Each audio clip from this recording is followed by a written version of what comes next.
On Father's Day, my own son looked me in the eye in front of 60 people and said, "I wish you had never been my dad."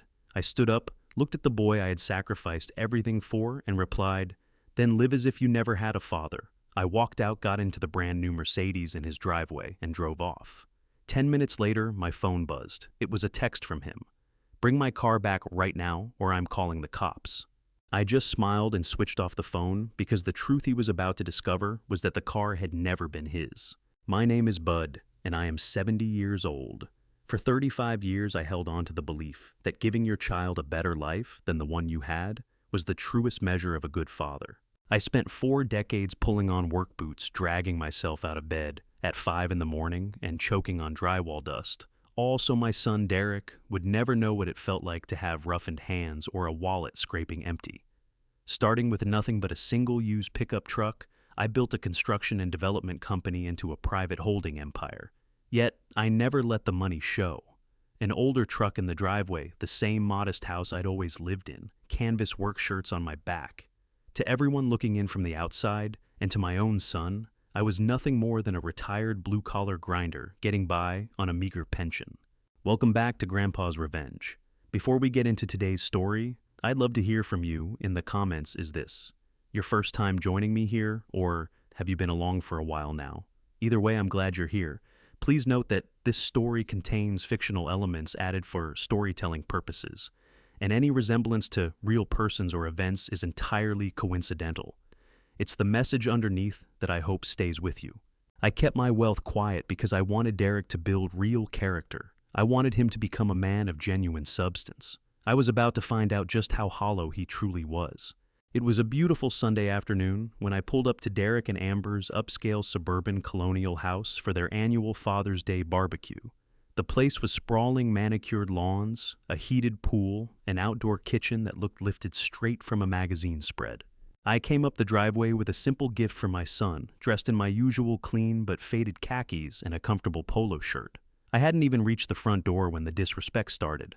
Derek emerged from the garage wearing expensive chino trousers and Italian leather Oxfords.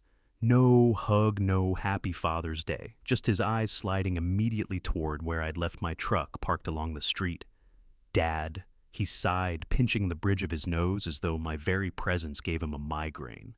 "Could you move it further down the block? My partners from the firm are showing up, and I don't want that rusty tailgate killing the curb appeal. Amber's parents are already here, and you know how they are." I swallowed the sting of that and nodded quietly. "Sure, Derek, I'll move it." I went back down, relocated the truck, and made my way to the backyard. The patio was alive with people drinking champagne and laughing.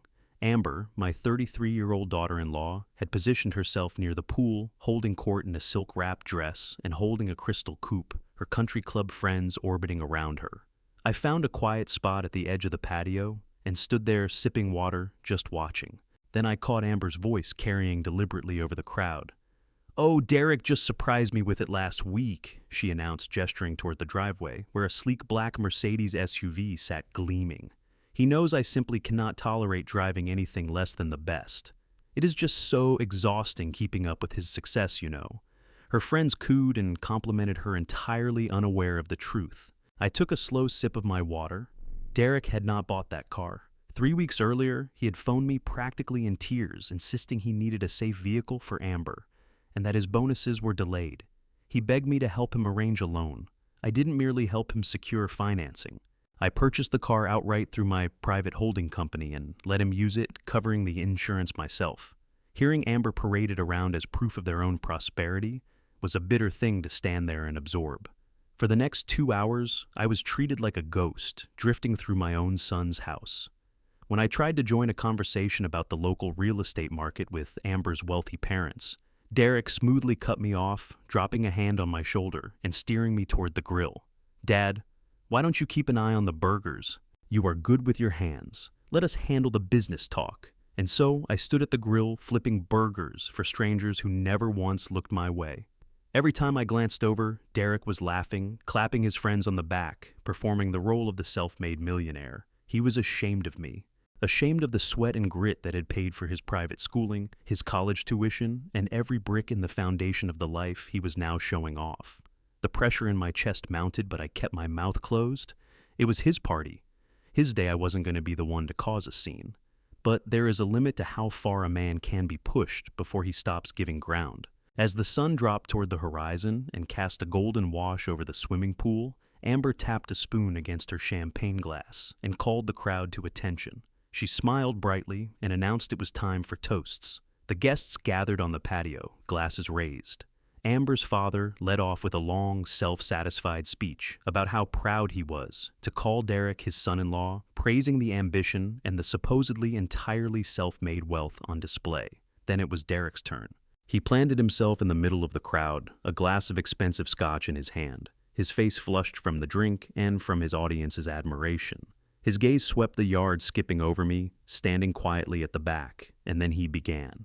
You know, Father's Day is about looking back at where we come from and looking forward to where we are going. Derek said, his voice carrying clear across the silent patio. I look around at this beautiful house, my beautiful wife, and the life we have built, and I realize that everything I have, I had to fight for tooth and nail. He took a pull from his scotch and let out a sharp, arrogant laugh. I did not have it easy. Some people get a head start in life. Some people get mentors and trust funds. But me, I had to pull myself up by my own bootstraps. I had to figure out what success looked like entirely on my own, because my father never understood ambition. He was just a blue-collar grinder who was content with the bare minimum. He never understood what it takes to be a winner. Honestly, for most of my life, I had to overcome the embarrassment of coming from nothing just to sit at the same table as all of you. A heavy silence dropped over the patio. Several guests shifted on their feet, eyes moving uneasily between Derek and me. Amber simply smiled and sipped her drink as though her husband had just recited something poetic. I felt the blood roaring in my ears. 40 years of broken fingernails, exhausted nights, and quietly writing checks so he could walk across graduation stages without a cent of debt. And this was the return on that investment, being used as a punchline to elevate his fragile ego in front of strangers. I stepped forward. The crowd eased apart as I moved toward my son. I kept my voice low level and perfectly controlled. Derek, I said, it is Father's Day. You have had enough to drink, and I think that is enough talking for one night. Let us just leave it at that. Derek's face twisted with sudden vicious contempt. He hated being checked, especially in front of his crowd. Don't tell me what to do in my own house, old man. You have been holding me back my entire life. You sit there in your cheap clothes, judging me when you have never achieved a fraction of what I have. I am sick of pretending I owe you anything. I wish you had never been my dad. Those words hung in the air like shattered glass. I studied his face, looking for any trace of the little boy I had raised. The boy who used to wait by the front door for me, to get home from the job site. But that boy was gone. Standing there in his place was a vain, entitled stranger who had come to believe his own lies. I didn't raise my voice. I didn't raise my hand. I just looked him dead in the eye, the silence stretching long enough that you could hear the wind moving through the trees. That then live as if you never had a father, I said. I turned and walked away. I didn't look back at Amber. I didn't look back at the guests. I walked straight down the driveway and left the patio behind me. I didn't go to my rusty old truck parked down the block. I walked directly to the gleaming black Mercedes SUV sitting in the driveway. I reached into my pocket, pulled out the master key fob I had held onto since the day I purchased the vehicle through my company, and pressed the unlock button. The headlights blinked. I settled into the driver's seat, started the engine, and reversed out of the driveway. As I rolled down that pristine suburban street, the crushing weight that had been sitting on my chest for years began to ease. In its place came a cold, clean clarity. For 35 years, I had been his safety net. I had let him mistake my generosity for his own brilliance. I had let him exploit my silence. That ended today. 10 minutes down the road, as I merged onto the highway, my phone buzzed on the passenger seat. I glanced at the screen, a text from Derek. Bring my car back right now, or I am calling the cops. I stared at those words. An hour earlier, that kind of audacity would have made my blood boil. Now, it just made me smile. I reached over, pressed the power button, and switched the phone off completely. Let him call, I thought, as I drove on into the evening.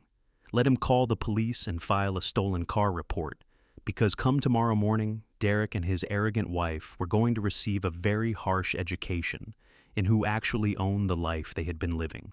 The quiet dismantling had begun, and I intended to take apart his counterfeit empire one piece at a time. I held the car at precisely the speed limit as the highway unrolled ahead of me. The leather seats of the Mercedes were perfectly shaped to the body, the cabin sealed off from the world outside in a kind of deep insulated hush. It was exactly the sort of luxury Derek loved, to parade the kind of comfort he felt was owed to him by some unspoken right. I let the stillness settle around me. The phone lying dark on the passenger seat had been silent since I switched it off, but the words of his text still smoldered in my memory. Bring my car back right now, or I am calling the cops. I had powered the device down because I knew the man my son had grown into. I just hadn't expected him to confirm it quite so fast. I figured he was bluffing, throwing a tantrum like a spoiled child who'd had a favorite toy yanked away. I had underestimated his arrogance. 5 miles past the county line, the dark interior of the car was suddenly drenched in strobing violet light. Red and blue hammered the rearview mirror. The wail of a police siren tore through the quiet of the night. I checked the speedometer. I wasn't over the limit. I hadn't drifted out of my lane. There was only one reason a highway patrol unit would be bearing down on me with that kind of urgency. Derek had actually done it. My own son had picked up his phone and reported his father as a car thief. I engaged the turn signal and eased the heavy SUV onto the gravel shoulder. I shifted into park, cut the engine, and laid both hands flat on top of the steering wheel. I knew how this worked. A vehicle flagged as stolen isn't handled like a busted taillight. It is treated as a high-risk felony stop. In the side mirror, I watched the patrol car doors swing open. 2 officers climbed out. They didn't stroll up. They advanced with tight, deliberate purpose. One came toward the driver's side with his hand resting near his duty belt. The other held back a step, directing a high-powered flashlight straight into my eyes. "Keep your hands exactly where they are," a firm voice ordered from behind the glare. "Do not make any sudden movements." The younger officer arrived at my window. His face was set hard, adrenaline working visibly beneath the surface. He rapped on the glass. I pressed the button to lower it, the cool night air spilling into the cabin. "Drop the keys outside the window and shut off the engine," he instructed, his voice sharp and leaving no room for debate. The engine was already off, but I complied, letting the heavy key fob fall to the gravel below. "Now," the officer said, his tone clipped and flat, "I need your license, and I need you out of the vehicle. You are currently operating a car that was reported stolen 10 minutes ago." I didn't argue. I didn't panic. I didn't raise my voice or attempt to explain the tangled family dynamics of a Father's Day barbecue that had come apart at the seams. Panic is what the guilty do. I gave a slow nod. "My wallet is in my back right pocket," I told him evenly. "I am going to reach for it slowly." I unclipped my seatbelt, stepped out into the cool night air, and passed him my driver's license. The officer swept his flashlight across the card. "Bud," he read aloud, glancing up to match the face. "Well, Bud, the registered owner of this vehicle just called emergency dispatch, claiming you took the keys from his counter and drove off without permission. Stealing a luxury vehicle is a serious felony. Are you aware of that?" I looked at the young officer steadily. He was only doing his job, working from the version of events he'd been handed. Derek had no doubt played the aggrieved party to perfection, probably telling the dispatcher his elderly father was disoriented or had taken his brand new car in some fit of anger. "I am fully aware of the law, officer," I replied, my voice even and unhurried. "But before you put me in handcuffs, I would strongly recommend that you check the registration in the glove compartment. I will stand right here against the car while you do." The officer narrowed his eyes, thrown by my composure. He signaled to his partner, who leaned carefully into the passenger side of the Mercedes and eased open the glove box. He worked through the tidy stack of documents and pulled out the registration. He trained his flashlight on the page and read. He stopped. He looked at the paper, then at the license his partner was holding, then across at me. His posture changed immediately. The coiled tension in his shoulders released. "What does it say?" the first officer called, overreading the shift in his partner's manner. The second officer came around the front of the car and handed the registration across. "The car isn't registered to any Derek," he said quietly. "It's registered to a corporate entity, Ridgeline Holding Group Incorporated." The first officer's brow furrowed as he moved his eyes from the document to me. "And what is your connection to Ridgeline Holding Group?" he asked, the hard edge now drained from his voice. I reached into my front shirt pocket and produced a small, heavy business card. I held it out to him. "I am the founder, the president, and the sole legal owner of Ridgeline Holding Group," I said. "I purchased this vehicle 3 weeks ago, directly from the dealership. I paid in full with a corporate check. My son Derek drives it because I permit him to drive it. I carry the insurance. I cover the maintenance. He does not own the car. He does not make a single payment on it. He is in possession of a spare set of keys, nothing more. The two officers traded a long, weighted look. The first walked back to his patrol car and picked up his radio. I stood on the highway shoulder and listened to the crackle of dispatch traffic as he ran the plates, the corporate registration, and my identification. A deep sadness moved through me, riding alongside a perfect cold clarity. For 35 years, I had grown my company from a single battered pickup truck into a holding empire. I had structured my assets with care-building trusts and corporate entities to guard the wealth I had always intended to pass to my son. I had done all of it to keep him protected. It never crossed my mind that I would one day need those same legal structures to protect myself from him. 5 minutes later, the officer came back. The red and blue lights were still turning, throwing long shadows across the asphalt, but the entire atmosphere had shifted. He returned my driver's license and my business card. The key fob was retrieved from the gravel and placed back in my hand. "You are clear," Bud, the officer said. "Dispatch confirms it all. You are the legal owner of this vehicle through your corporation. A man cannot steal his own property." He exhaled, rubbing the back of his neck, the frustration written plainly across his face. "It appears your son filed a false police report," he went on. "He used emergency resources to resolve a personal family matter. That is a criminal offense. Filing a false report of a stolen vehicle is serious. It squanders our time and our manpower. We were prepared to conduct a felony stop on you tonight. This could have gone sideways very fast." I looked at the two officers. They were angry, and they had every right to be. They had been played by an arrogant man who believed he could aim the police like a weapon at his own father. I could have simply climbed back into the car and headed to my hotel, leaving Derek to face whatever came when they caught up with him. But the quiet dismantling was never about running away. It was about collapsing the fiction Derek had constructed around himself. "Officers," I said, resting a hand lightly against the sleek black door of the Mercedes, "my son is presently hosting a large, expensive Father's Day gathering at a residence that, as it happens, is also held in a blind trust I control. He is standing there right now surrounded by his wealthy in-laws and his country club circle playing the role of the self-made wronged man. He is certain he has won.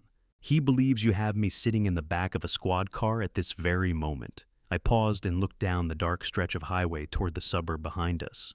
"I do not want to see my son taken into custody tonight," I continued, "but I do think he needs to feel the weight of what it means to waste police resources and make false accusations against the man who holds the deed to the ground beneath his feet. I intend to turn this car around and drive back to his house to collect some personal belongings I left behind.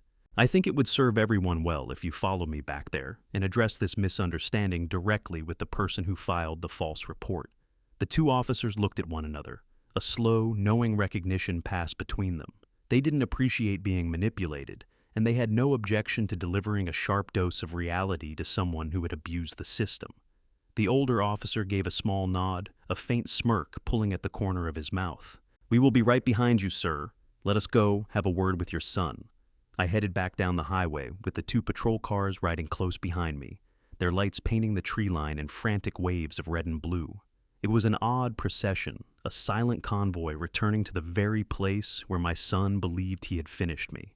I felt no fear. I felt no anger.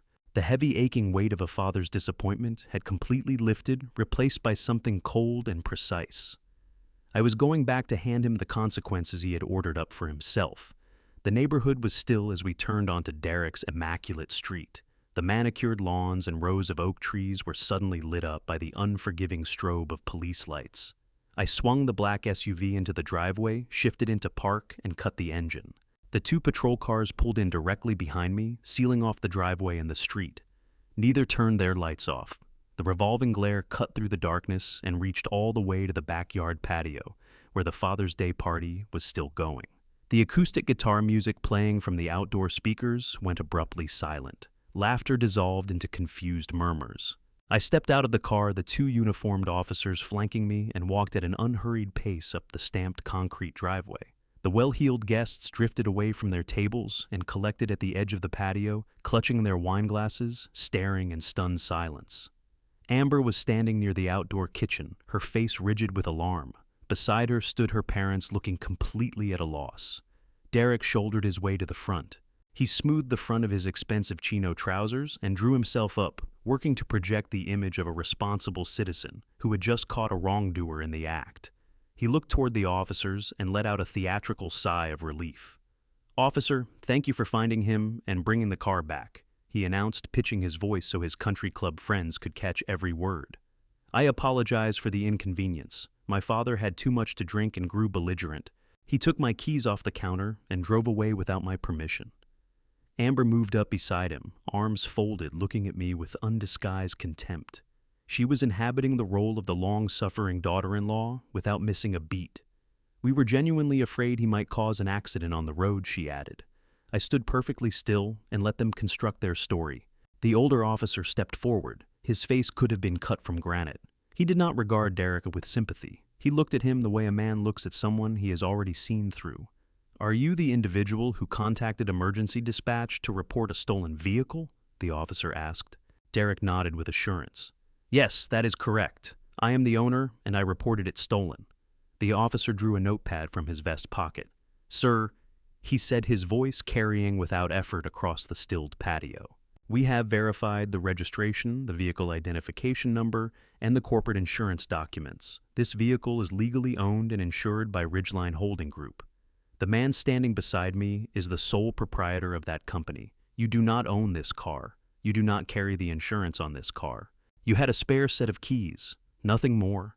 The silence that settled over that backyard was total. You could hear the low hum of the pool filter. Amber let her arms fall. Her mouth opened. She looked from the officer to Derek, the color draining from her face. The wealthy friends she had been performing for just an hour earlier began whispering to one another. The polished image of their perfect, prosperous life was cracking apart in real time. Derek went pale.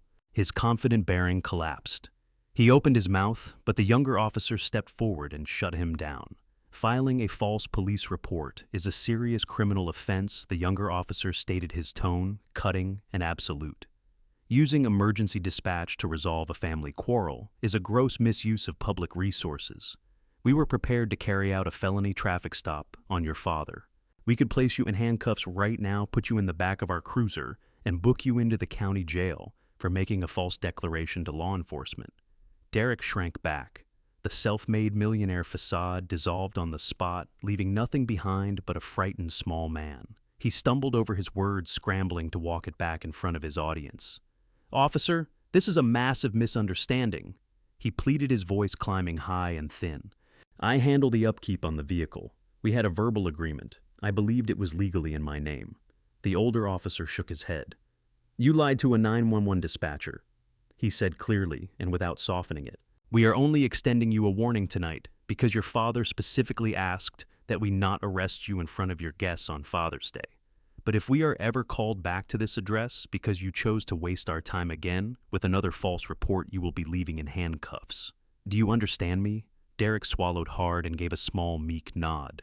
"Yes, sir," he whispered. I looked out across the gathering. Amber was flushed a deep, mortified crimson and could not bring herself to meet her friend's eyes. Her father, the same pompous man who had lauded Derek so lavishly during the toasts, was staring at his son-in-law with unvarnished disgust. He was a man who put great stock in wealth, and standing and learning that his son-in-law was a fraud who drove a borrowed car and lied to the police was a kind of social execution. The country club crowd busied themselves with their shoes or the bottoms of their glasses, pretending not to witness the ruin unfolding in front of them. Derek looked at me. His eyes were wide, a mix of panic and naked desperation. He was waiting for me to step in to smooth it over, to tell Amber's parents it had all been a silly mix-up, to assure everyone I was happy to let him keep the car. That was what I had done for the whole of his life. I had swallowed his failures and quietly underwritten his pride. But I said nothing to him. I simply walked past and stepped up onto the patio. The crowd opened up ahead of me without a word. I went inside, picked up the light jacket I had left folded over a dining chair, and walked back out. As I came down the driveway and past Derek, he leaned in close, his voice barely holding together. "Dad, please," he murmured. "Tell them it was a mistake. Tell Amber's parents we have an arrangement. You are humiliating me." I stopped and looked at the man who had publicly wished I was never his father. Then I looked at the woman who had paraded my hard work as a trophy of her own making. I am just a blue-collar grinder, Derek. I replied quietly, keeping my voice low enough that only he could hear. I do not know anything about your high society misunderstandings. You are a self-made man. Fix it yourself. I walked the rest of the way down the driveway, thanked both officers for their professionalism, and climbed back into the driver's seat. As I reversed away from the curb, I took one last look in the rearview mirror. Derek was standing entirely alone in the unrelenting wash of the police lights, surrounded by people who were finally seeing him for exactly what he was. I woke the next morning to rain, tapping quietly against the bedroom window. After leaving the subdivision the night before, I had driven straight back to my own house. It was a modest brick ranch I had purchased 30 years ago, quiet in the way that usually gave me peace. But that morning, the quiet felt heavy. I went to the kitchen and set the coffee maker running. The routine was the same as always, but nothing else was. I poured a cup of black coffee and took a seat at the small wooden table. My phone had been sitting in the center console of my truck all night. I hadn't wanted to look at it. I knew exactly what would be waiting, but avoidance is a luxury you forfeit when someone has declared war on you. I went out to the garage, retrieved the phone, and brought it back to the kitchen table. When the screen lit up, the notifications came in a flood. 15 missed calls, 10 from Derek, 5 from Amber. Dozens of text messages as well, though I left those unread. I opened the voicemail app. There was one new message from my son, left at 2:00 in the morning. I pressed play and set the phone down on the table. Derek did not sound like a man who had just been publicly exposed and cut down to size. He sounded like a cornered animal, swinging at anything within reach. The alcohol from the barbecue was plainly still working through him, thickening his voice and feeding his aggression. I cannot believe you did this. He started, his voice trembling with a rage so raw, it was distorting the recording. You have completely destroyed my life tonight. Amber has locked herself in the guest bedroom and won't come out. Her father told me I am a disgrace. My partners at the firm watched the police treat me like a common criminal. You humiliated me in front of every person who matters to me. You stole my car and made me look like a fool. I took a slow sip of coffee. He was still calling it his car. Even after the police had pressed the hard facts into his hands, he could not release the fiction. He was incapable of accepting responsibility. It was far simpler to aim all of it at the man who had handed him everything. But the blame was not where his rant ended. Something shifted in his voice from raw fury to something colder and more deliberate. You are not thinking straight, Dad. He went on, the venom measured, now controlled. What you did last night, taking a vehicle like that, disappearing into the dark, manufacturing a confrontation with the police, that is not rational behavior. Amber and I have been talking. We have been watching you for some time. You are acting erratically. You are making dangerous choices. We think you are suffering from early onset dementia. We genuinely believe you are becoming senile. The kitchen sat in perfect stillness. The only sound was the harsh mechanical playback of my son's voice filling the room. I am not going to sit by and let you destroy the family name because your mind is slipping, Derek said, his voice dropping to a low, threatening murmur. I am calling my lawyer first thing Monday morning. We are going to petition the court for a conservatorship. You clearly cannot manage your own affairs. Someone needs to step in and take control of your assets and your medical decisions before you do real harm to yourself or to others. You drove me to this, Dad. I am going to take over everything. The voicemail cut off with a sharp click. The automated prompt told me the message had been saved. I sat at the kitchen table and looked out at the rain. A deep bone-level coldness moved through me. If he had called to scream at me, I could have understood that. If he had called to cut all ties and tell me he was finished, I would have accepted it, mourned the loss quietly, and lived out whatever years remained in peace. But he did not want to leave. He wanted to cage me.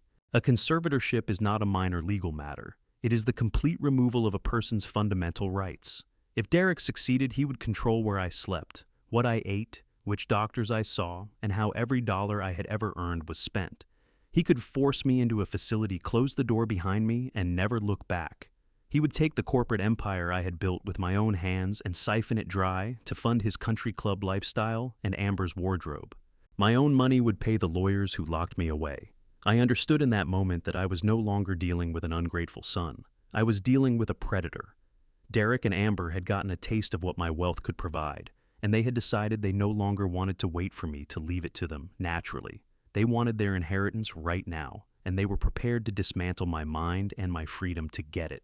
They assumed I was just a tired old man who wouldn't have the energy to push back. They figured the legal language alone, competency hearings, conservatorship petitions, would be enough to make me fold. They had forgotten where I came from. I did not inherit my company. I built it in the dirt. I had weathered economic collapses, cutthroat competitors, and corporate predators who made a living dismantling men like me. I knew how to fight. I simply never imagined I would have to turn those same skills on the boy I had once taught to ride a bicycle. I picked up the phone. I did not delete the voicemail. I backed it up to a secure cloud server. That recording was no longer just a painful message from a son gone wrong. It was evidence of premeditated malice, proof that his sudden concern for my mental health was nothing but a calculated legal strategy designed to seize my assets. I pushed back from the table and poured what was left of my coffee down the drain. There was no room for grief anymore. Grief belonged to people who were still safe. I was under active attack. I went to my home office and pulled open the heavy steel filing cabinet. I drew out the corporate ledgers, the trust documents, and the property deeds. I needed to move before they did. I needed to sever every financial lifeline I had ever run in their direction. Before Derek could file a single page with any court, I had to act because they believed they already held the power. They were about to discover that the only power they had ever possessed was power I had quietly paid for. I scrolled through my contacts until I found the name I was looking for. Calvin Rhett. Calvin was my lead corporate attorney, brilliant, relentless, and completely loyal to me. He had managed all my acquisitions and the blind trust structures that kept my wealth invisible.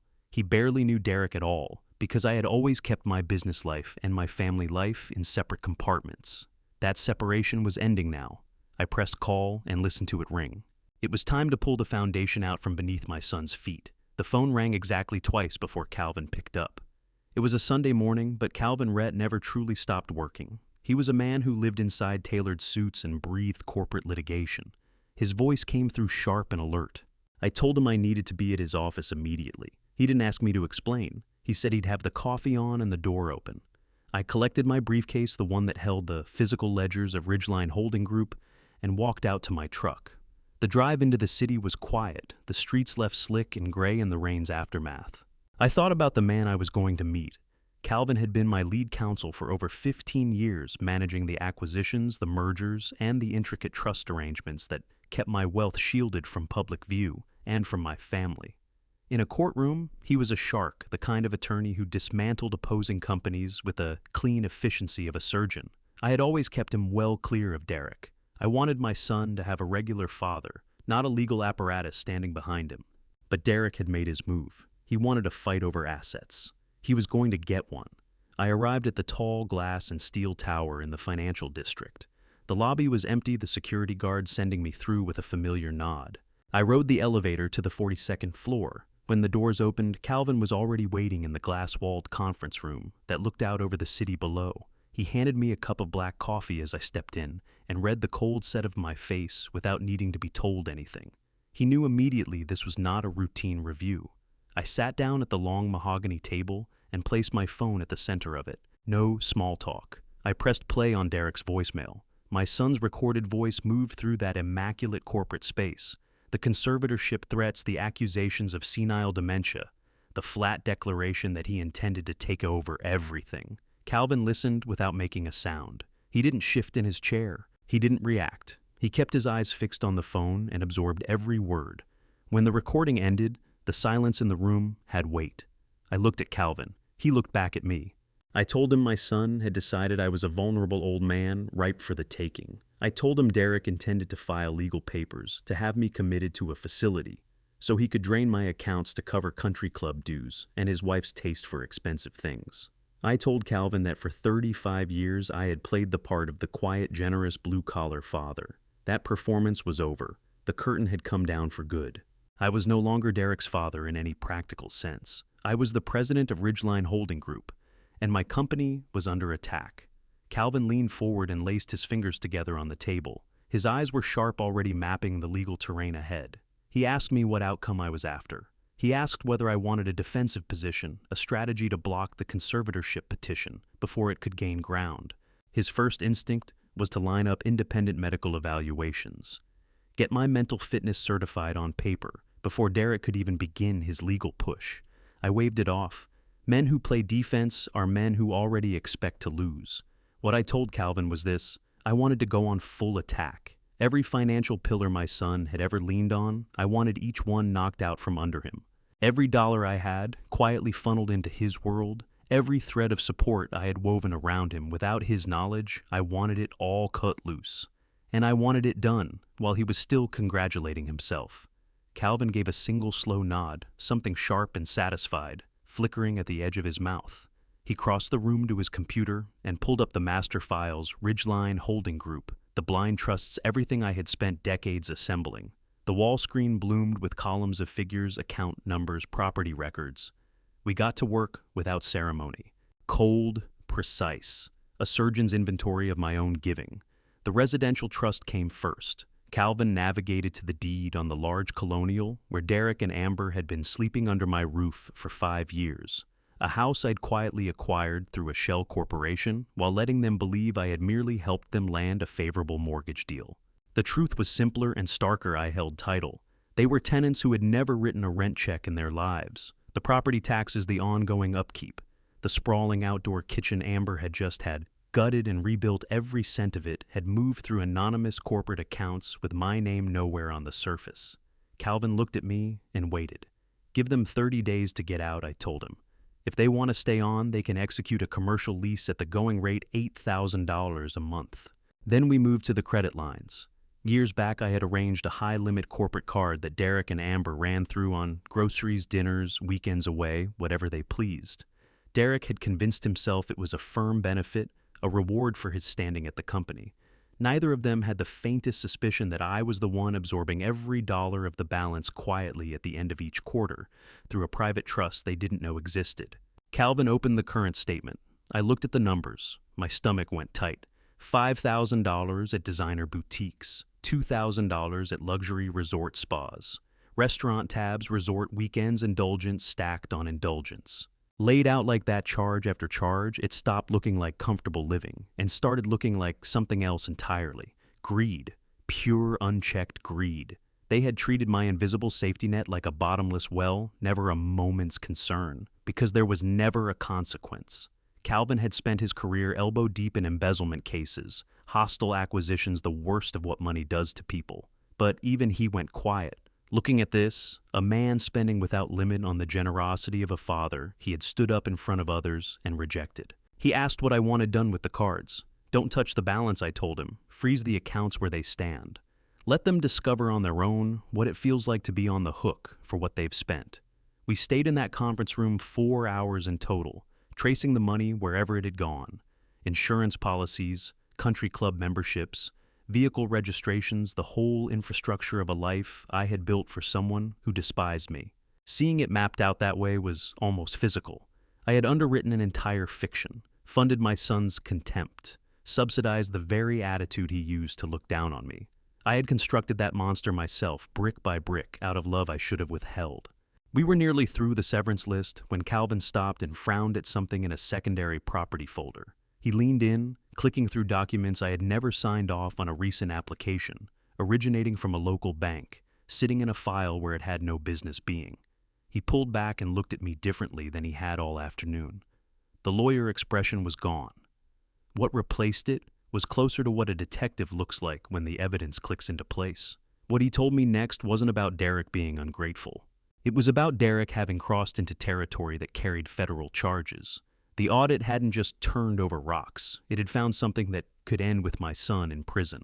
Calvin entered his secure credentials at the main terminal. The glass monitor spanning the conference room wall surged to life, rows of financial data filling the dim space with cold light. I had built what was on that screen with 4 decades of grinding work, early mornings, bad knees, years of nights. I couldn't sleep. Calvin's cursor moved to the first encrypted folder. The label was a string of numbers and letters, but I knew it the way I knew my own handwriting. It was the blind trust wrapped around the deed to the suburban colonial where Derek and Amber lived. The primary residence, let's begin there, Calvin said low, and even his voice carrying in the stillness. He surfaced the original purchase agreement. 5 years ago, Derek had shown up on my doorstep, looking humiliated. Passed over at the firm. Amber pushing him to get out of their apartment and into something that looked like success. Derek's credit was in ruins, student debt bad choices, a record that no mortgage lender was going to overlook. He had no path to that kind of property on his own. So I built him one. I structured a blind trust through the corporation and had Calvin draw up a mortgage document, fictitious with terms no real lender would ever offer. Then presented it to Derek as a connection I had with a private lender, a favor I was calling in. Derek walked away believing he had outmaneuvered the market on his own.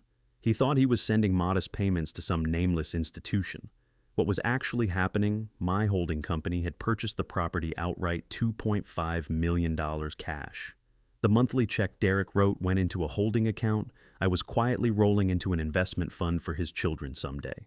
I handled the property taxes. I covered the HOA. When Amber commissioned that outdoor kitchen renovation, I routed the payment through a shell contractor, thorough enough that neither of them could ever have traced the money back to its source. Calvin pulled up the 5-year expenditure total for the property. The number at the foot of the column hit like a fist. Hundreds of thousands of dollars, all of it, keeping their illusion polished and intact. Draw up the dissolution paperwork. I told Calvin my voice flat nothing in it I hadn't chosen to put there. Formal eviction notice effective immediately. 30 days to clear out completely. If they want to remain in that house, they sign a commercial lease at actual market value, $8,000 a month. Calvin's fingers were already moving across the keyboard, recording each instruction as I gave it. There was something clarifying about it, like reclaiming land that had always been mine. Calvin moved on to the revolving credit lines. This section turned my stomach more than anything else. The same arrangement, a high-limit corporate card, running on my private trust balance, swept clean every quarter. Derek and Amber, none the wiser. They had carried it the way someone carries a company card, as proof of rank, of value, of deserving. They had no conception that every dollar they spent was being lifted directly out of my accounts, and that I was the one making it disappear. Calvin scrolled the quarterly statement. The charges assembled themselves into a portrait. $5,000 at designer boutiques, $2,000 at luxury resort spas, 5-star dinners, coastal resort weekends, thousands in clothing. They hadn't been living within their means. They had been draining mine freely because the card never once said no. Nothing was ever declined. There was never a moment of reckoning. Calvin stopped scrolling. He looked at me without speaking at first. His composure held the way it always did, but there was something behind his eyes that composure couldn't entirely cover. He had spent a career managing the wealth of the extremely rich. He had seen exploitation, but a son spending lavishly on a father he had publicly written off that registered as something uglier than ordinary greed. "What's your direction on the credit lines?" he asked, measured careful. "I can have them shut down before the hour's out." "Don't close them," I said, my attention fixed on the balance sitting on that screen. "Freeze them. Kill all future authorizations this moment. But the outstanding balance stays exactly where it is. Move the liability into their personal names under the guarantee agreement they signed without bothering to read." Calvin's eyebrow went up. Something settled into his expression, a dawning appreciation for what I had just done. The freeze plus the liability transfer meant Derek and Amber were now looking at more than $60,000 in compound debt landing on them at once. The next time one of them reached for that card-morning coffee country club tab, anything at all, it would be rejected. The whole constructed world would come apart in that single moment. "Consider it done," Calvin said, pulling up the authorization forms. For the next 2 hours, we stayed planted in that conference room, accounting for every dollar I had ever quietly pushed in Derek's direction. The premium vehicle insurance I had been carrying, the country club initiation fees I had absorbed without a word, the gourmet meal kit deliveries that arrived at their doorstep every week paid for like everything else out of my pocket. I had underwritten an entire counterfeit existence. I had bankrolled my son's contempt. I had financed the exact way of living that led him to look down at the blue-collar man who built it all and see someone beneath him. I had shaped a monster, and the only material I'd used was unconditional love. I believed I was sparing him the hardships that had shaped me. What I had actually done was deprive him of the very friction that builds a person's character. I had stripped him of any reason to develop humility, and what I got in exchange was the slow erosion of my own dignity. I watched the screen as Calvin methodically cut each financial cord. Every mouse click severed another lifeline. Something loosened in my chest with each one. It felt like shrugging off a coat that had grown heavier than I ever noticed, only realizing how much I'd been carrying once the weight was finally gone. I was no longer being hollowed out by my own generosity. I was the president of Ridgeline Holding Group, and I was reclaiming what was mine. As we worked through the final items on the severance list, Calvin navigated to the secondary property portfolio, commercial buildings, undeveloped parcels assets held aside for future use. A routine sweep to confirm no unauthorized charges had bled across into these accounts. Then Calvin's fingers stopped moving. He leaned toward the screen eyes fixed on an application document from a local financial institution. The focus that came into his face wasn't the careful attention of an attorney reviewing paperwork. It was something tighter than that. "Bud," he said, his voice dropping flat and deliberate, "have you authorized any new credit facility against the lakeside property in the past 48 hours? A cold knot formed low in my gut. "No," I said. "I haven't touched that property in years. The holding company owns it free and clear. What are you looking at?" Calvin angled the monitor so I could read it myself. The way he looked at me in that moment had nothing of the corporate lawyer in it. He looked like a man who had just found evidence he wished he hadn't. Because he said, slowly drawing his pen across a line on the screen, "It appears your son has not merely been living off your quiet generosity. He has taken recent deliberate steps that move him from selfish entitlement straight into criminal territory." My pulse went heavy and slow against my ribs. The audit had stopped being a financial exercise. We had just turned over something that could land my own son in a federal prison. Calvin enlarged the document until it filled the screen. The bright white of the digital page threw pale light across the dim conference room. I leaned forward, palms flat on the cool mahogany surface. The header was unmistakable. A formal application for a home equity line of credit, $150,000, drawn against my lakeside cabin. I had bought that property 30 years ago. It was where my late wife and I spent summers. It was where I had taken Derek as a boy and taught him to fish for the first time. My eyes moved to the bottom of the first page. A signature in black ink. My name rendered in cursive convincing enough at a glance, but I knew exactly where it was wrong. I knew the lift of the pen after the first initial, the particular way the letters connected. What was on that screen was a careful practiced forgery. Derek had sat somewhere perhaps at the very kitchen table I had purchased and worked at copying his own father's signature until he could reproduce it without flinching. Calvin tapped his pen on the desk. The application had been submitted to a regional bank 3 days prior, he explained quietly. A loan officer had flagged it for routine verification because the property sits inside the corporate trust, while the application came in under my personal name. Had that discrepancy gone unnoticed, the funds would have been released by Tuesday. The cold knot in my stomach pulled tighter. A bank does not release $150,000 without a full supporting file behind the application. I asked Calvin to open the attachments. I needed to understand exactly how deep my son had gone. Calvin clicked through and a new set of scanned pages came up on the screen. The first was on letterhead from a private medical clinic 2 towns over. I read it carefully, each line, landing like something sinking in cold water. It was a physician's evaluation, stating that I had recently been seen and diagnosed with advanced cognitive decline. The fabricated doctor described severe memory loss, erratic judgment, and a complete inability to manage my own financial affairs. The letter concluded that I was unfit to oversee my own life, and that immediate intervention by family was not only warranted but necessary. Every phrase in that document mirrored what Derek had thrown at me in that voicemail earlier in the day. This had not been a burst of rage over a car going missing. It was a story he had been quietly constructing for weeks, piece by piece. He had paid for a fraudulent medical assessment to strip away my legal standing. He was building the architecture to cage me so he could ransack everything inside. Calvin scrolled to the last document in the file, a durable power of attorney. The form handed Derek full and absolute authority over my finances, my real estate, and my medical decisions. It bore a counterfeit notary seal and another perfect imitation of my signature. I settled back in my chair. The room felt like it had lost some of its air. 35 years. I had loved that boy for 35 years. Carried him on my shoulders when his legs gave out. Sat with him at the kitchen table, working through his math until we both understood it. I had quietly dismantled every obstacle in his path, made sure he never had to know what real financial failure felt like. And his answer to all of that was a scheme to have me committed, erase my legal identity, and drain the empire I had spent a lifetime assembling. This was not the selfishness of someone who had been handed too much and never learned better. This was deliberate, calculated, criminal. Calvin closed the file. His face had gone grim. He walked me through what submitting those documents to a bank actually constituted under federal law. Wire fraud, bank fraud, identity theft, uttering forged instruments. Each offense carried mandatory prison time, and Derek had committed all of them. Calvin looked straight at me and put the hardest question of the day on the table. Was I prepared to send my only son to a federal penitentiary? I turned and looked out at the city through the floor-to-ceiling windows. The storm had been breaking apart, and hard afternoon light was catching the glass facades of the buildings across the skyline.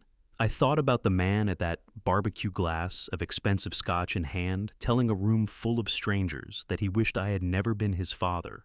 I thought about Amber parading around in a car she had no claim to laughing at my expense. I thought about a fake doctor's letter designed to have me locked away so they could pick the carcass of everything I'd built. I turned back to Calvin. I told him I no longer had a son. What I had was a parasite who had just signed his own removal from decent society. I told Calvin to pull every piece of evidence from the bank's portal, the forged signatures, the fabricated medical evaluation, the counterfeit notary stamp, and bundle it all into a single master file. I told him to hold off on contacting the authorities. I didn't want Derek taken quietly from his home, where he could shape the story for his circle and play the wronged man. I needed him to face what he had done while looking directly at me. I wanted him seated across a table, completely certain his plan had succeeded, with no idea that the floor had already dropped away beneath him. I instructed Calvin to finalize the severance documents and hold the evidence ready for when I gave the word. Then I picked up my phone. I was going to reach out to my son and his wife and invite them to a meeting, something about reviewing the estate, something that would make them think they had won. I walked out of Calvin's office carrying a weight in my chest and a clarity of purpose I hadn't felt in years. The forged documents sat locked away a detonator with no clock on it, waiting for my hand. But before I triggered any of it, there was one more thing I needed to secure. Not a building, not a bank account. It was the last piece of her I still had. Before I tell you what I uncovered next, and just how far the betrayal actually went, let me ask you this. If someone you had quietly supported for years turned out to be working against you in secret, would you confront them the moment you found out? Or would you gather every piece of proof first and let the truth speak for itself? I drove across town to the main branch of my bank. Marble and glass, a building that announced wealth from the street, the kind of place where fortunes are stored and things nobody wants found stay buried. I bypassed the teller windows and went directly to the vault manager's desk. An older woman with sharp, attentive eyes and a measured smile rose as I reached her. "Mr. Henning," she said, keeping her voice low and professional. "What can I do for you today?" "I need to get into my safe deposit box," I said. My voice came out clipped. "Box 402. She gave a small nod, fingers moving to her keyboard. "Of course. I'll just pull up your authorization." I watched her expression while she worked, looking for any tell. The box was registered in my name, but years back, when I still believed Amber was family, I had added her as an emergency contact. It had seemed like a reasonable thing to do at the time. I had never once considered that it might be used against me. "Everything is in order," she said, pushing back from her desk. "Right this way." We passed through a heavy steel door into the vault itself, a long corridor of metal boxes holding the private burdens of half the city. She stopped at box 402, inserted her key. I turned mine. The small door swung open. I drew out the rectangular metal box and carried it to the table in the center of the room. It felt wrong in my hands, too light. I lifted the lid slowly. The air went out of me. The box was empty, almost. Sitting at the bottom was a single folded slip of paper. I picked it up. My hands weren't steady enough to hold it still. It was a pawn shop receipt dated 2 weeks ago, bearing Amber's signature. I stood there staring at it, trying to make the words resolve into something that made sense. The receipt itemized a diamond necklace, a pair of emerald earrings, and a vintage Rolex watch. My late wife's pieces. Things she had treasured. Things I had held onto for the daughter that never came. Amber had taken them to a pawn shop and walked out with $30,000. $30,000. That was the number she had put on my wife's memory. The price of a weekend away, a designer purchase. Something already forgotten. A wave of nausea moved through me that had nothing to do with illness. It wasn't the theft alone. It was what the theft meant, that nothing was sacred to them. Nothing I held dear was safe from their reach. Mr. Henning, the vault manager said, her voice careful. Are you all right? I looked up. My vision had gone blurry at the edges. When did she come in? I asked. It came out barely above a whisper. Mrs. Henning was here 2 weeks ago, she answered gently. She presented her identification and the emergency contact authorization. I processed the request myself. Did she give a reason? She said you were unwell, Mr. Henning, that you needed the jewelry to cover medical costs. I shut my eyes. One tear made it past before I caught myself. They had taken my supposed illness, the very fiction they had manufactured, and used it as a key to everything I had kept locked away. The story served them twice, first as a legal weapon, then as a cover for simple theft. I need this box restricted immediately. I said when I could speak again, my voice back to flat and hard. No access to anyone but me. Not my son, not his wife, no one. Of course, Mr. Henning. I'll update the record right now. I left the vault with the pawn receipt folded in my fist. It was the last piece I needed. I didn't go back to Calvin's office. I drove straight to the pawn shop on the receipt. It occupied a grim block well outside the manicured world where Derek and Amber spent their days. The shop was dim inside the air, carrying the particular staleness of other people's discarded lives. A heavy-set man with a thick gold chain watched me from behind the glass counter with practiced suspicion. Help you, he said. I set the receipt on the counter. I'm here to buy back these items, I said. They belong to me. He picked up the slip and studied it. Says here they were pawned by an Amber Henning. His eyes came up to mine. You were husband. Her father-in-law, I said, not blinking. And those pieces were removed from my safe deposit box without my knowledge or consent. He set the receipt down and reached under the counter without rushing. Look, I paid a fair price for those. I can't just hand them over. I know exactly what you paid, I said, placing a thick envelope on the glass. I had made a cash withdrawal before coming. I'm prepared to cover the full $30,000 and whatever additional margin you feel is warranted. But I am walking out of this shop with my wife's jewelry. He took a long look at the envelope, then at me. Whatever he read in my face told him this was not a negotiation he was going to win. He slid a small velvet box across the counter. $35,000, he said, keeping his voice flat. I pushed the envelope toward him. Count it. I opened the box. The diamond necklace caught what little light the room had. I hadn't seen it in years.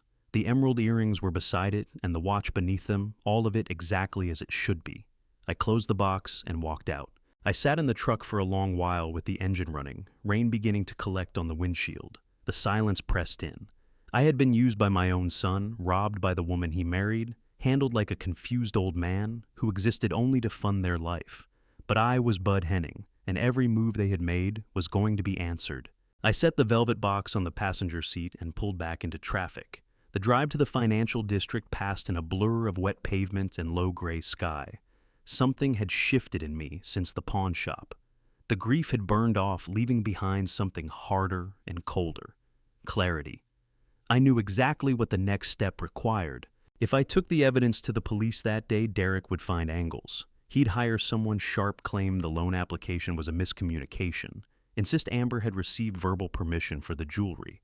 I needed them in a room where none of that could take hold, where the lies ran out of air before they could find their footing. I needed to be watching their faces when it happened. I rode the elevator back up to the 42nd floor. Calvin was still at the conference room table, working through the finalization paperwork from our session. When I walked in and placed the pawn receipt on the mahogany surface next to the velvet box, his fingers left the keyboard. He looked at the receipt. He looked at the jewelry. He looked at me. He didn't ask me to explain. He understood the full dimension of what we were dealing with.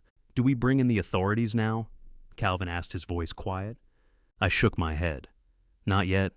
If the call goes in today, Derek gets to perform his shock in his own living room. His neighbors watch him look wronged and bewildered. I want him in this building. I want both of them seated right across that table when it all comes down on them. I want the financial crimes detective one room away. Calvin gave a slow nod. A trap. Exactly, I said. I took my phone from my pocket. It had been off since I left the highway the previous night. When I powered it on, the screen filled calls, messages, a backlog of anger I didn't bother reading. I opened a new message to Derek. What I typed next cost me something. I had to bury every instinct and perform the role they had already cast me in. The worn-down old man who had finally run out of fight. I made the words slow, uncertain, small. Derek, I am so sorry about last night. I think I am just very tired. My memory has been slipping, and I have been feeling so confused lately. You were right. I cannot manage all of this on my own anymore. Please meet me at my attorney's office tomorrow morning at 10:00. I want to discuss my estate hand over the responsibilities and make things right with you and Amber. Please forgive me. I read it back once, then sent it. It was a perfect offering to his ego, everything he needed to believe he had already won. Derek had never once doubted he was the sharpest person in any given room. He believed the forged paperwork and the pressure campaign had finally cracked me. He would not question this. We didn't wait long. Less than 3 minutes passed before the reply came in. Dad, I am glad you are finally seeing reason, Derek wrote. This is for your own good. Amber and I will be there at 10 sharp. We are bringing our own counsel to oversee the transition. Make sure the paperwork is ready. I held the phone out so Calvin could read the screen. We exchanged a look that needed no words behind it. Derek was bringing his own attorney. He was strolling into a federal fraud ambush and pulling someone along to watch it unfold. Let him bring whoever he wants, Calvin said, turning back to his screen. His lawyer is going to need a lawyer by the time we are done with him. For the remainder of the afternoon, Calvin and I built the trap piece by piece. Every document came off the printer verified, organized, and slotted into a black folder. The repossession orders for the Mercedes and the SUV were signed and ready. The eviction notice for Derek and Amber's suburban colonial house had been executed through the blind trust. The authorization to freeze the credit lines and drop the full compound debt onto their personal names was set to go with a single phone call. Then Calvin made the call that mattered most. He reached a senior detective in the Financial Crimes Division, a man he had worked alongside on several major corporate fraud cases.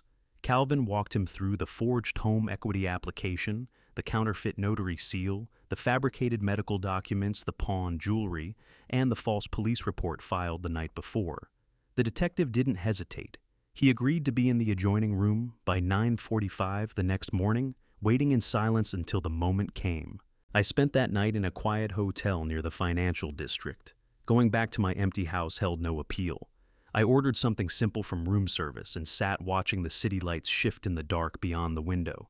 What I felt was not dread, it was stillness. The kind that settles in after a long storm clears and you can finally see the ground.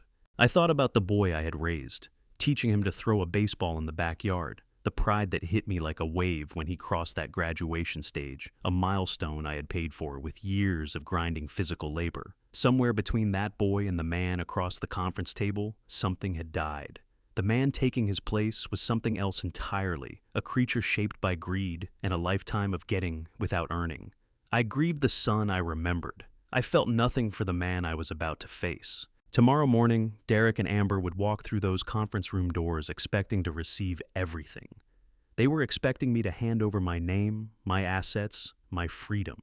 They believed they were coming to collect a surrender. What was waiting for them was an execution. I sat at the head of the long mahogany table.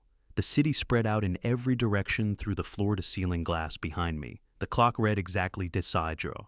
The heavy oak doors opened. Derek came in, first moving with the unhurried confidence of someone arriving to claim what he believes already belongs to him. Sharp navy suit.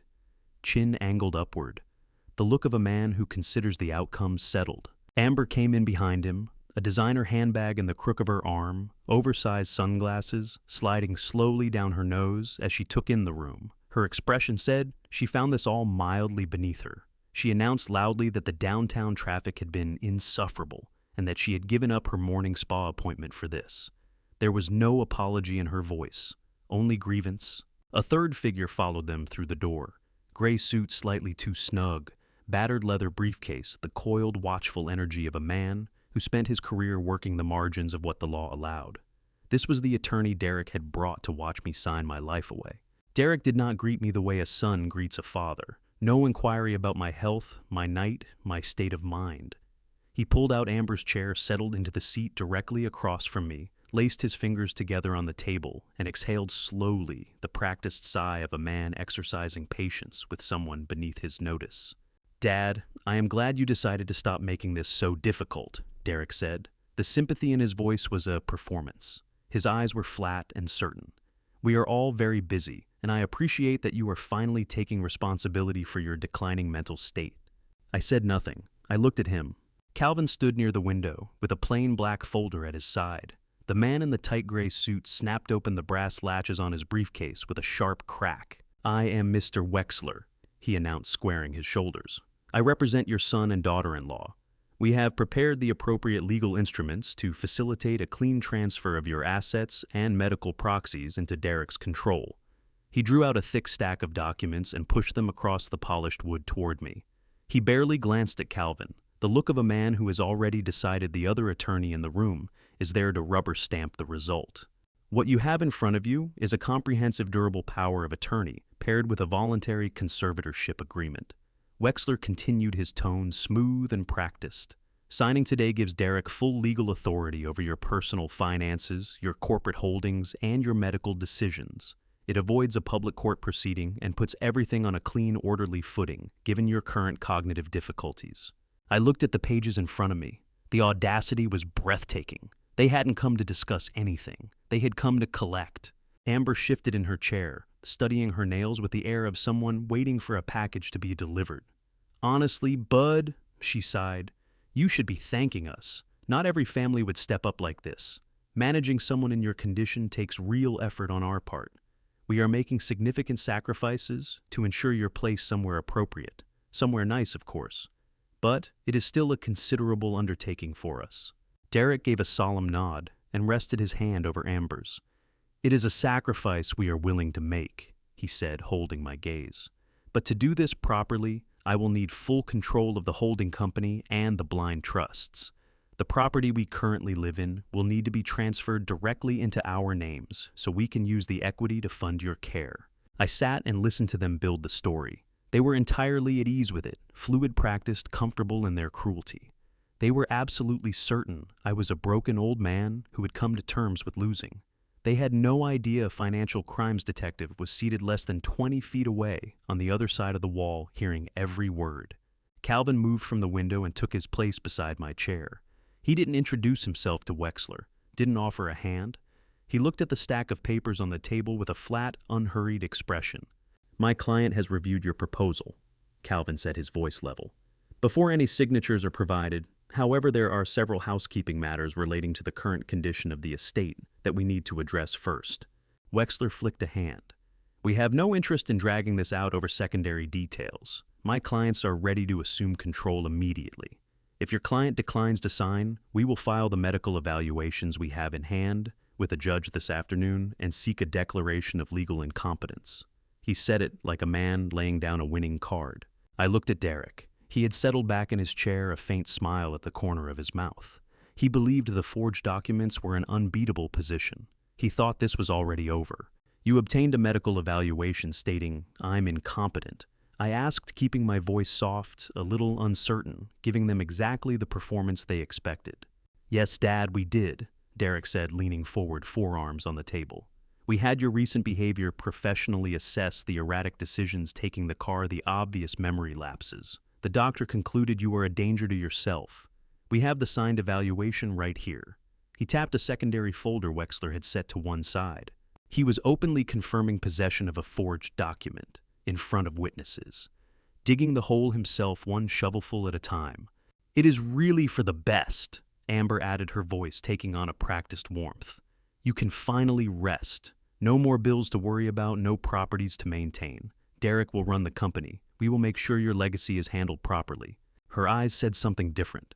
They were already somewhere else, already spending, already booking, entirely unaware that the cards in her wallet had been frozen hours before she walked through the door. I looked at the pen Wexler had positioned on top of the document stack. Expensive, silver, a prop in a performance he assumed I was about to complete.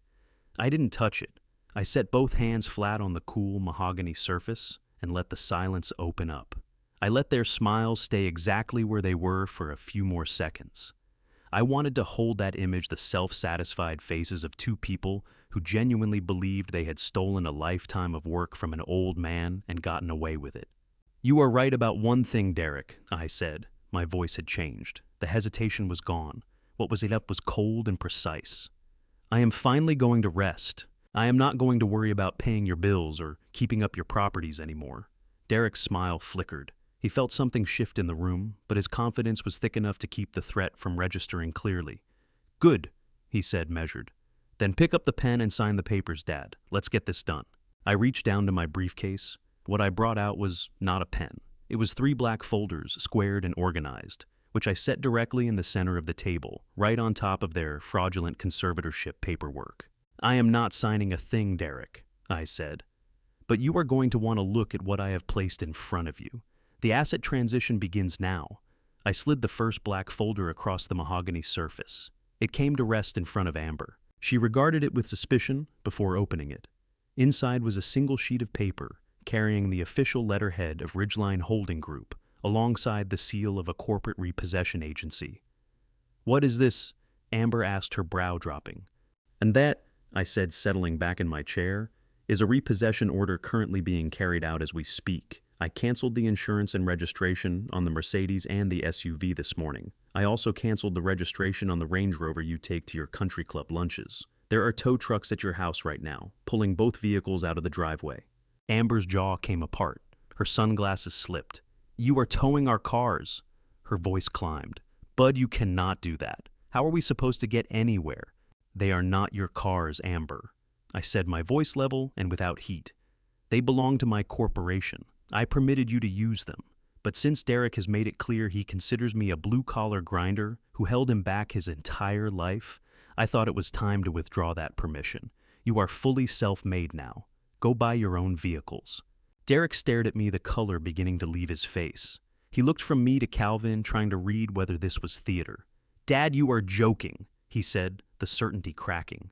You are making a point. I hear you. Call the tow company and have them turn around. I held his gaze without blinking. I reached across and slid the second black folder toward him. It stopped in front of Derek. I am not making a point, I said. I am severing a liability. Open the folder. Derek's hands were not entirely steady as he reached for it. He lifted the cover. The document inside bore the name of the Real Estate Holding Trust, the same blind trust that owned the sprawling house he and Amber had been living in. It was a formal notarized notice of eviction. You have 30 days to vacate the premises, I told him, watching his eyes move across the legal language. The trust that holds title to your home has formally ended your tenancy. If you and Amber intend to stay past that deadline, you will need to execute a commercial lease at the actual market rate. That rate is $8,000 a month. First and last month's rent plus a security deposit are due at signing. Derek looked up. Shock and panic were fighting for space on his face. $8,000 a month! He said, the words barely making it out. Dad, we cannot cover $8,000 a month. We have the mortgage. You do not have a mortgage, Derek, I said, cutting through the noise. You never did. I purchased that house outright, $2.5 million in cash through a blind trust. I built a fictitious payment arrangement so you could feel like a man who had earned his own home. Every check you wrote over the last 5 years landed in a holding account. I paid the taxes. I covered the homeowners association fees. I even paid for the outdoor kitchen Amber was showing off at the party. You are not a homeowner, Derek. You are a squatter who has just been served. Wexler, the attorney Derek had brought along, grabbed the eviction notice and scanned it quickly. His eyes moving fast across the page. The color left his face. He looked across at Calvin, who stood at the window, like a man who had already won and saw no reason to announce it. Wexler understood immediately that the paperwork was airtight and that he was operating well outside his depth. Amber buried her face in her hands and let out a loud theatrical cry. This is a nightmare, she wailed. What do we tell my parents? What do we tell the club? We are going to be homeless. Derek's fist came down hard on the table. The sound snapped through the conference room. You cannot do this to me, he shouted, his composure gone entirely. You are my father. You are supposed to protect me. You are supposed to take care of me. I leaned forward, closing the distance between us, forearms on the table. I did protect you, Derek, I said, keeping my voice low and deliberate. I protected you from failure. I protected you from financial ruin. I shielded you from the kind of hard reality I had to survive in order to give you the life you had. And you paid me back by trying to have me committed. You paid me back by standing up in front of people and telling them you wished I had never been your father. I am finished protecting you. I tapped the third black folder, the last one remaining in front of me. But we are not finished with the asset transition, I continued. There is still the matter of your debt. Derek sat staring at the eviction notice, his mouth working without producing words, like a man trying to breathe in a room the air had left. He looked at Wexler, whose already pale face had taken on a sickly cast. Wexler quietly pushed the document back toward Derek and gave the smallest shake of his head. The room went heavy and still. Amber had both hands locked around the edge of the mahogany table, knuckles drained white. I didn't let the silence run long. I slid the final folder across the table. It nudged against the edge of the eviction notice. Derek didn't reach for it. He looked at it the way you look at something you already know is going to hurt you. "Go ahead, Derek," I said. "Open it." His hands shook as he lifted the cover. What was inside was not a legal brief or a memo. It was a consolidated statement from the high-limit credit lines he and Amber had been running for years to maintain the life they performed for everyone around them. The current balance was printed in bold at the bottom of the page. 62 to 400 varies. Those are your corporate credit cards," I said, watching his eyes travel down the itemized list of charges. "You always assumed they were a perk connected to your standing at the firm. In truth, they were drawn directly from a private trust I set up. I cleared the balance every quarter. I paid for the dinners, the vacations, the purchases, the entire illusion you were both living inside." Amber's head came up sharply. Her eyes moved from the statement to my face. The full weight of it was hitting her somewhere behind her expression. "As of 9 Nomeser this morning," I said, easing back in my chair, "I froze those accounts. All future authorizations have been suspended, and per the guarantee agreement you both signed 5 years ago without reading it carefully, the outstanding balance has been formally transferred into your personal names." The color dropped out of Amber's face completely. 60,000, she said, barely a sound. "We cannot pay that. Our cards will decline. We will be ruined." She turned on Derek, fear curdling into rage. "You told me those were company perks. You told me we were fine." Derek didn't answer her. He was fixed on the number on the page, the full shape of his situation, finally pushing through everything he had built to avoid it. He understood in that moment there was no fallback, no hidden account, nothing waiting beneath the surface. Every dollar he had ever stood on was mine, and I had just pulled it out from under him. Dad, you cannot do this," Derek said, the panic sharpening into something louder. "You are trying to bankrupt us. You want to destroy my life over one argument at a barbecue." "It was not one argument, Derek," I replied, not raising my voice. "It was 35 years of ingratitude and entitlement. It was watching you disown the man whose money paid for the ground under your feet while you smiled for your friends. I am not destroying your life. I am simply requiring you to live the life you actually built on your own." I let that sit for a moment, which turns out to be nothing at all. That landed. The cold precision of it cut through whatever was left of his composure. Derek brought both hands down on the mahogany table with a sound like a gunshot cracking through the room. The chair flew back with a screech as he launched to his feet. "You crazy old man!"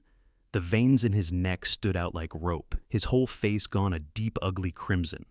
"You think you can just play God with my life? You think you can just cut me off and leave me with nothing?" He threw himself across the table and snatched the papers Wexler had set down, the fraudulent medical evaluation, the counterfeit power of attorney, right out of the stack. He shook them over his head, eyes blazing with something past anger into panic. "I am not letting you do this!" He shrieked, flecks of spit catching the light. "You are senile. Your mind is going. I have the medical evaluation right here. I have the power of attorney. I am dragging you into court, Dad. I will stand before a judge and demonstrate that you are entirely unfit to manage your own affairs. I will have you placed in a facility before you can blink, and every last cent of that company comes to me. There is nothing you can do." Every shred of self-control had left him. What remained was raw, cornered terror, a man brandishing forged paperwork like it was a life raft, oblivious to the fact that his outburst had just amounted to a full confession, delivered in front of a room full of people who were paying close attention. I gave him nothing in return. No raised voice, no shift in my posture.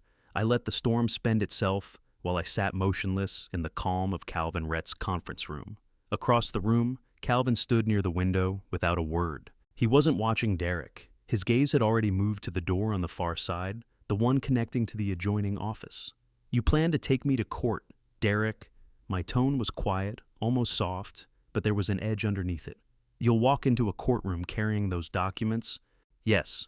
Derek's word hit the table like a stone. He slapped the forged papers down hard. "I will strip you of everything." I let the silence sit for a moment, then nodded once slow and deliberate, something cold and settled moving through my chest. Then keep a firm grip on those papers, Derek, I told him, because you'll be presenting them to federal authorities before this is over. He froze where he stood. His palm was still flat on the forgeries, but every trace of color had emptied from his face. Those two words, federal authorities, seemed to travel around the glass-walled room and come back twice as loud. He cut a glance toward Wexler, but Wexler was no longer at his side. The man had already begun edging toward the door of the adjoining office, eyes averted. Calvin remained exactly where he was, silent. Without a word, he reached beneath the mahogany desk's heavy front edge and pressed a button hidden there. Silence filled the room for exactly 3 seconds. Then the thick wooden door at the room's far end gave a soft click and swung inward. A man entered.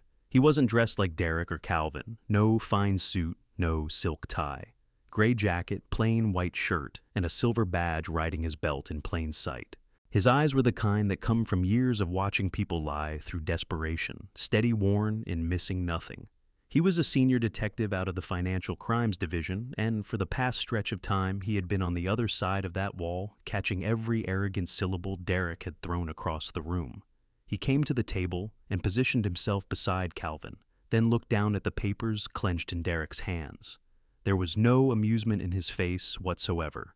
"If you're representing the parties in possession of those documents," the detective said, his words landing squarely on Wexler, "I'd strongly advise you to think hard about your next step. Conspiracy to commit wire fraud and uttering forged instruments bring mandatory federal time." Wexler didn't weigh his options. He didn't mount a defense or invoke procedure. A man who makes his living reading situations had read this one. He scooped up his worn leather briefcase, drove the brass latches home, and headed for the door in a straight line. He never once looked back at Derek. A mumbled statement that his representation was withdrawn, effective immediately, and he was through the main exit and gone. Derek watched him go, jaw working without producing sound. He looked at the detective. He looked at me. The whole constructed identity, the self-made success, the man of means, had dissolved. What was left was a frightened kid who had just grasped that nobody was coming to mop up after him. "Dad," Derek's voice was a thread barely holding. "Dad, what is happening here? Who is this?" I went into my briefcase one final time, drew out a plain manila envelope, and set it on the table between us. I pushed it across the polished surface with a steady hand until it came to rest against the forged medical evaluation he'd been flourishing minutes before. "That is a Detective Derek," I said, my voice even and unhurried, "because 3 days ago, you filed an application for a $150,000 home equity line of credit secured against my lakeside property. You used a counterfeit notary seal, submitted a fabricated medical evaluation, declaring me mentally unfit, and put my name on the application yourself." The strength seemed to go out of his legs all at once. He sank into his chair, hands trembling beyond any control as his eyes fixed on that envelope. He worked his mouth, reaching for a denial, another constructed story, but there was no air behind it. My certainty and the badge on that detective's belt had locked him in place. I shifted my attention to Amber. She had pushed herself as far back into her chair as the frame would allow, as though she might dissolve into the wall behind her. In her mind, she was a spectator. This was Derek's legal exposure, Derek's forgeries. Her name wasn't on the loan application. She believed that bought her safety. I drew a small folded sheet from my breast pocket and didn't slide it anywhere. I raised it between us so she couldn't look away. 2 weeks ago, Amber. My voice went low, stripped of any warmth. You presented yourself to the staff at my bank using your emergency contact status. You informed the vault manager that I was gravely ill and that funds were urgently needed for my care. You cleaned out the box and walked off with my late wife's heirloom jewelry. After that, you went to a pawn shop in one of the worst neighborhoods in the city and converted $30,000 in diamonds and emeralds into cash for your clothing habit. The sound that came from Amber was somewhere between a gasp and a cry. Tears broke immediately, cutting lines through her makeup. Her eyes went to Derek, desperate for him to intervene to find some angle. But Derek was somewhere else entirely, his stare blank and distant, as his own destruction took shape in front of him. "I found that pawn shop, Amber," I went on, not letting up. "I purchased the jewelry back. The receipt carries your signature. That document is sitting in an evidence file at this detective's desk right now. Grand larceny is a serious felony. What came out of Amber then was not quiet. It was full collapse, hands over her face, loud, heaving sobs. She cried that none of it was intentional, that she hadn't understood the gravity of what she was doing, that Derek had put her in an impossible position and made her scramble for money to sustain the life he'd built around them. Whatever partnership had existed between them cracked apart on the spot. She turned on him without hesitation, weeping that she had been his victim all along. Derek's eyes came to me, and now there were tears on his face too, running down cheeks gone the color of ash. The wealth he had believed was rightfully his gone, the standing he had chased and curated demolished. His freedom itself now rested with the man he had mocked in front of strangers, not 48 hours before. "Dad, please." He wasn't performing anymore. He wept openly. "Please don't do this. I'm your son. I made a terrible mistake. Things had gotten desperate. I'll do whatever it takes. Rehab, therapy. I'll return every single penny. Please don't let them take me to prison. I won't make it." Both arms came across the table, fingers reaching for something that wasn't there, the rescue that had always materialized before the fall arrived. He was certain I would yield. He was counting on the father who had covered his debts in silence, settled his mortgage without a word to walk back through the door one more time and absorb the damage. I looked at him.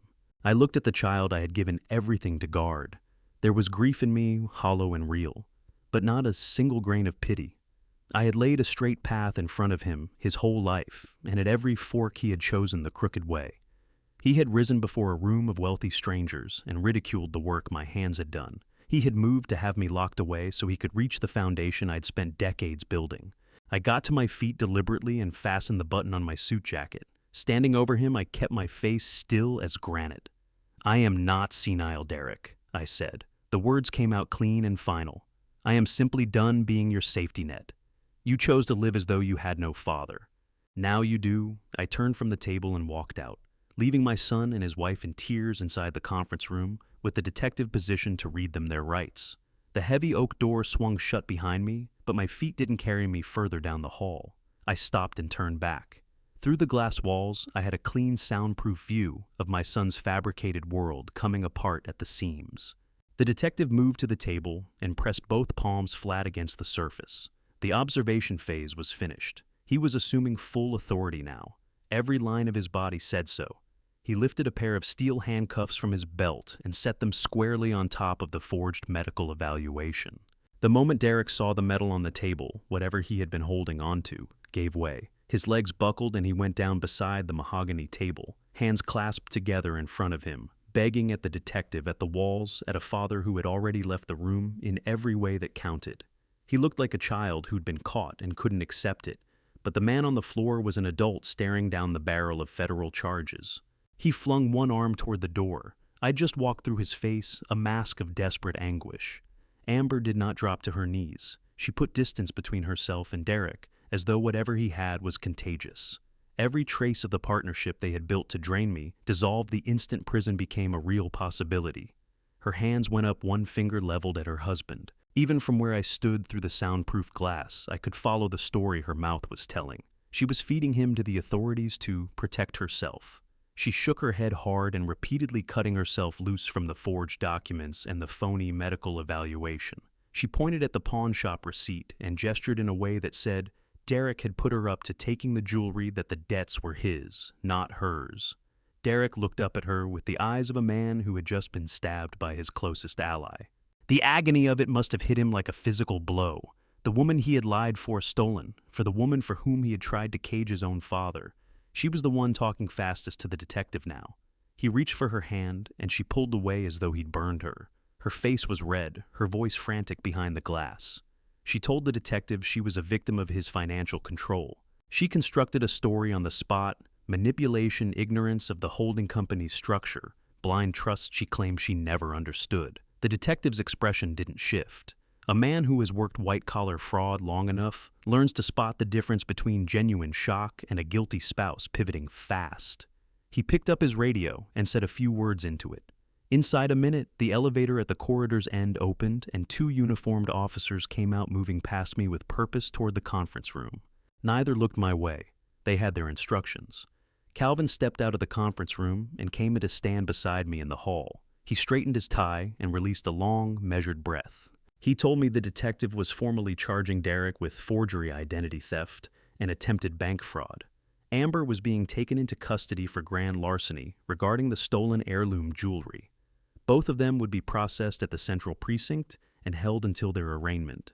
There would be no bail today. They'd spend the night in orange jumpsuits getting acquainted with a world far removed from the one they'd been so determined to claim. Through the glass, I watched the two officers approach Derek and instruct him to stand and put his hands behind his back. He resisted for a moment, shaking his head, still crying, before one officer gripped his arm and turned him around. I couldn't hear the handcuffs lock, but I felt it. His shoulders dropped forward. The tailored navy suit he'd worn to take my company hung on him now like a costume belonging to someone else, a man who no longer existed. Amber fought her arrest. She pressed herself into the corner, sobbing and pleading in equal measure. She extended her wrists toward the officers and complained that the metal cuffs would mark her skin. They secured her without discussion and recited her rights. The country club composure she'd spent years cultivating was completely gone. What remained was a weeping woman facing the consequences of what she'd done, glaring at Derek with a hatred that needed no translation. She blamed him with every look. The officers brought them toward the door. Calvin held it open, his face giving nothing away.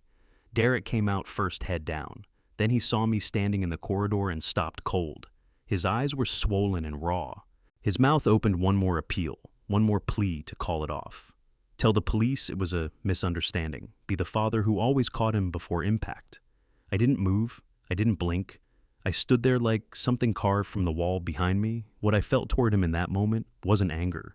It wasn't grief either. It was a vast, settled indifference, the kind that comes after everything else burns away. I told him quietly to keep moving. I told him the holding company wouldn't be covering his bail, and that he should ask for a public defender once he reached the precinct. I told him he was finally the self-made man he'd spent his life claiming to be. A broken sound came out of him. His head went down. The officers moved him toward the elevators. Amber followed. She didn't look at me. Her eyes stayed fixed on the floor, her designer sunglasses hanging pointlessly from her collar, her crying loud enough to carry down the corporate hallway.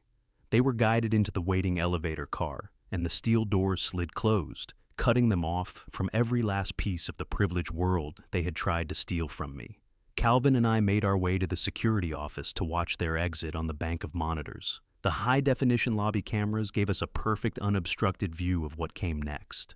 The main lobby of the financial tower was in full morning motion, executives, bankers, and corporate attorneys moving through with briefcases and purpose. These were the rooms Derek had spent years angling to belong to. The people filling them were the ones whose respect he had chased his entire adult life. The elevator opened at ground level. The officers walked Derek and Amber out into the bright open lobby. The ambient noise dropped almost instantly. People stopped mid-stride. I watched through the monitor as men and women Derek had cultivated relationships with stepped back and stared as he was walked past them in steel handcuffs. The persona he had assembled over a lifetime collapsed in full view of the people he had built it for. Amber tried to shield her face behind her bound hands, weeping as the stares of wealthy strangers tracked her across the marble floor. She had spent the morning getting ready to claim my estate. Instead, she was delivering a walk of shame that would be recounted in country clubs and boardrooms for years to come. The officers steered them through the revolving glass doors and into the back of a police cruiser sitting hard against the curb.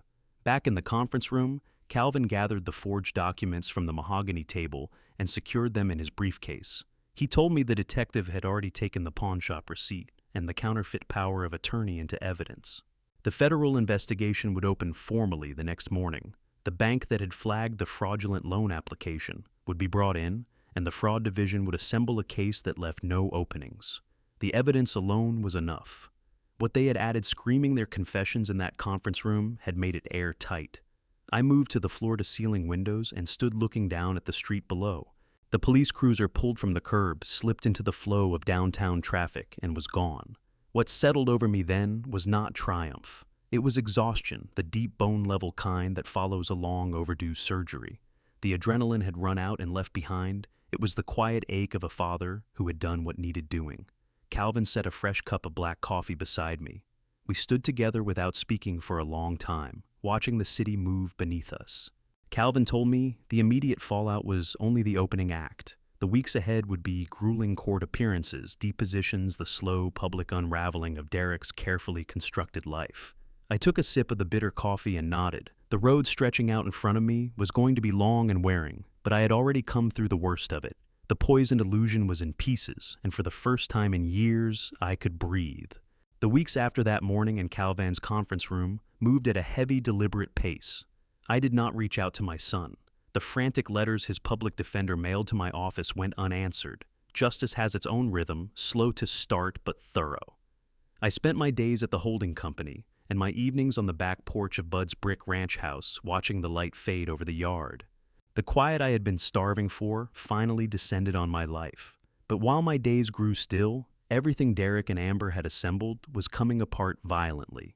The first thing to go was Derek's career. He had built his reputation at the investment firm on borrowed credibility, my invisible money propping up the image of a high-powered rainmaker.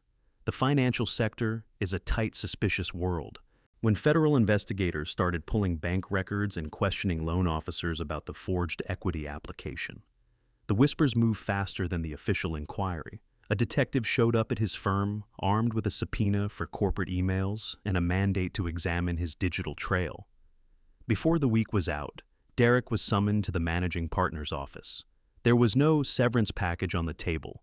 There was no quiet resignation offered to spare his professional standing. He was terminated for cause on the spot and walked out by private security. His personal effects arrived at his door in a plain cardboard box. He had to pass his colleagues on the way out, carrying nothing but his coat.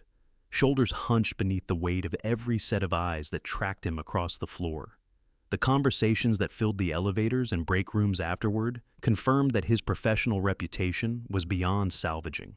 Without his salary, and without the cash, I had been quietly supplying the reality of their accumulated debt hit with full force. The 30-day eviction notice I had served expired without $1 of rent paid. They had ignored every notice banking on my eventually relenting and pulling back the lawyers. I did not relent. On the 31st day, the county sheriff came to Derek and Amber's suburban colonial house to carry out the eviction order. The same neighbors who had raised glasses at that Father's Day barbecue came out to their manicured front lawns and watched everything unfold. Uniformed deputies stood by while crews hauled custom leather furniture designer clothing and high-end espresso machines out to the curb. Derek argued with the officers, hands gesturing voice, rising, demanding more time, but the legal paperwork left no room for negotiation. The full inventory of their failure was placed on the street in plain sight of the entire neighborhood. The house was locked. The keys were surrendered to my trust, and the two of them were left on the sidewalk with nowhere to go. The social exile came fast and left nothing standing. The kind of relationships built on money dissolve the moment the money is gone. Amber started calling women from the country club, looking for a loan, a couch, anything to soften the landing. The calls went straight to voicemail. The messages sat unread. The club quietly pulled their membership, citing unpaid dues and a moral turpitude clause buried in their membership agreement. The same crowd that had laughed at my expense over champagne now treated them like something to be avoided. They were exiled from the only high society they cared about. Stripped of their vehicles and their affluent address, they wound up in a room at a cheap motel, spending the last of the loose cash they had left. The country club world sealed itself shut and erased Derek and Amber as if they had never existed. Desperation has a way of stripping people down to their worst instincts. As the federal case against Derek took shape and hardened, Amber decided she was looking at a sinking ship.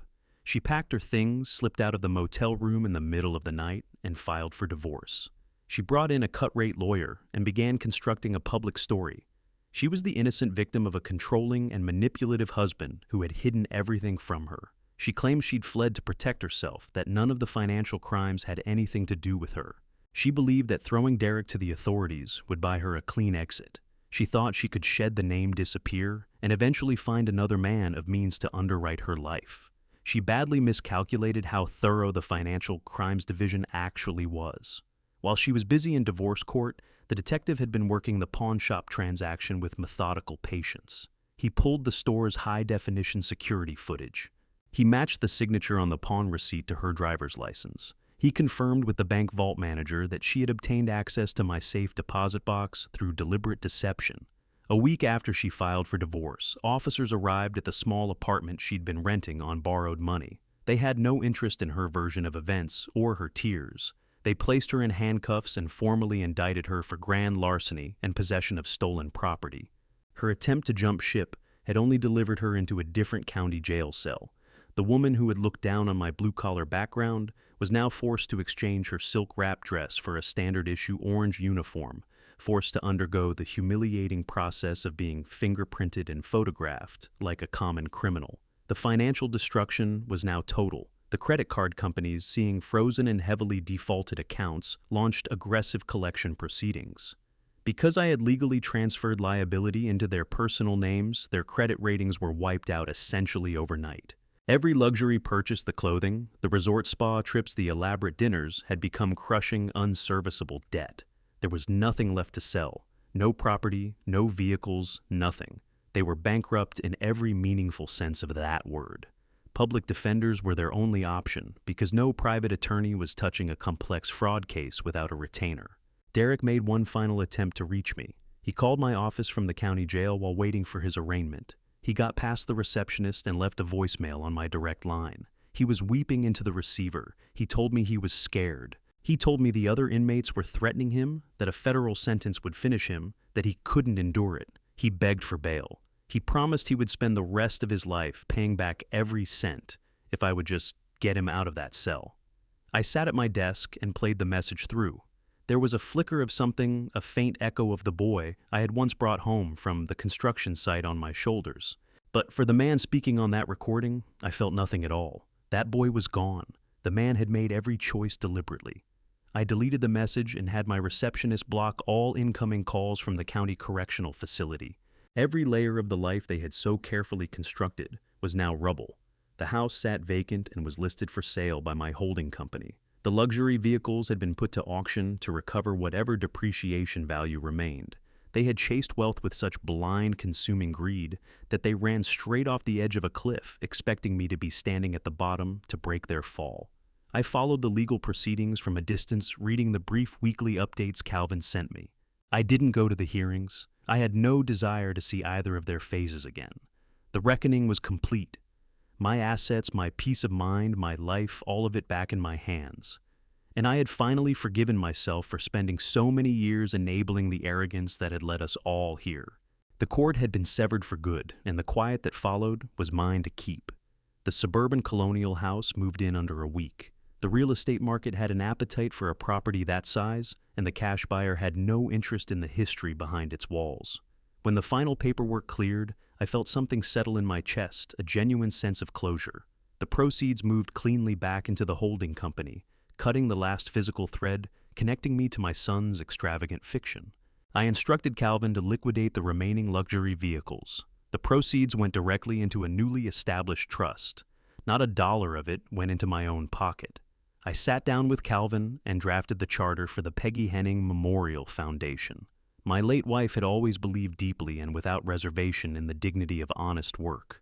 She had packed my lunch pail on the lean years when I was scratching out a living as a contractor, and she had cheered every small step forward as we built something from nothing together.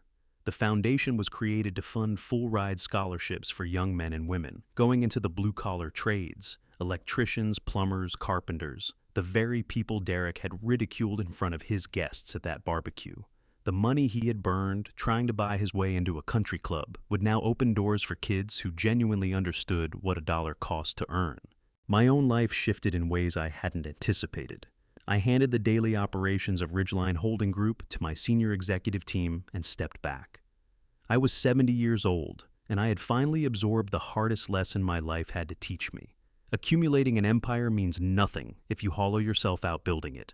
I held on to my modest brick ranch house, but the city saw less and less of me. I bought a small wooden cabin tucked beside a quiet lake deep in the northern mountains. It was not a luxury property by any measure. No manicured grounds, no heated pool. What it had was creaking floorboards, a stone fireplace, and a view of the water that filled the whole window. It was exactly what I needed. The quiet at the cabin was nothing like the silence I had endured through those 35 years. The old kind had been await the sound of swallowing words to shield my son's brittle sense of himself. This was different. This was light restorative. Wind moving through the pines, water finding the dock in slow, steady pulses. My days went to reading, patching the old wooden deck, and fishing. I was no longer performing the role of a simple retired working man. I was just but a man who had finally come to the rest he had earned. Autumn rolled in and laid gold and crimson across the mountains in long, unhurried brushstrokes. I was out on the back porch of the cabin one morning, wrapped in a heavy fleece pullover, a mug of strong black coffee warming my hands. The air had that sharp, clean bite to it, damp earth and wood smoke carried on the breeze. A thin mist sat on the surface of the lake. I watched a pair of herons waiting at the shoreline, patient and unhurried. There was no country club crowd to perform for. No fraudulent documents coming in over the facts. Nothing but the slow, reliable rhythm of the world, doing what it had always done. My phone sat on the small wooden table next to my rocking chair. I barely touched it anymore. Calvin checked in once a week with updates on the foundation, but beyond that, the outside world could wait. I was mid-sip when the phone shuddered against the tabletop. The screen flared to life and broke the quiet of the morning apart. I looked down at the display. Unknown number, not a local area code. One of those generic prefixes that tends to come from prepaid burner phones or institutional systems. I didn't need any more information than that. The criminal proceedings were probably closing in on their conclusion. The weight of a federal sentence was bearing down on him. He was calling from some bare room on whatever coins he had left, banking on the chance that the father he had tried to have locked away would pick up and produce a miracle. He wanted the safety net to materialize one final time. I sat and watched the phone walk itself across the table with every vibration. The ringing felt enormous in the morning stillness, the sound of a man going under, grasping at anything. For just a moment, a brief and unbidden image surfaced: a small boy cutting across a sunlit yard, running full tilt. But it dissolved almost before it formed. That boy was gone. The man on the other end of that call was someone who had tried to take my life out from under me. I didn't feel anger. I didn't feel grief. What I felt was a deep, unshakable calm. I reached over and picked up the phone. I didn't press accept. I didn't press decline. I got up from the rocking chair, crossed to the edge of the porch, and dropped the still ringing phone into the heavy metal trash can. It hit the bottom with a clatter, the vibration bouncing off the tin walls in a dull, dying echo until it went still.